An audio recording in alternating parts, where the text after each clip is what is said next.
Si ritorna a parlare positivamente del futuro aeroporto di Agrigento. Le ultime dichiarazioni del ministro delle infrastrutture e dei trasporti Matteo Salvini, rilasciate durante i lavori dell'Airport Day, evento che si è tenuto ieri a Milano sulle possibilità di aprire nuovi scali aeroportuali in Italia, lasciano trasparire scenari di grande interesse per il territorio agrigentino.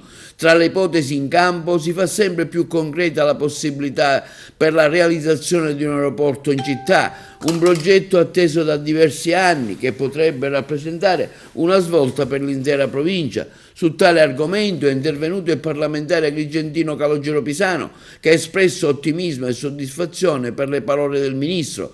L'apertura di uno scalo aeroportuale ad Agrigento non è più un sogno irrealizzabile, ma è una possibilità concreta. Il ministro Salvini ha chiaramente manifestato la volontà di potenziare il sistema aeroportuale italiano e agrigentino. Potrebbe finalmente rientrare tra le aree interessate da questo sviluppo infrastrutturale.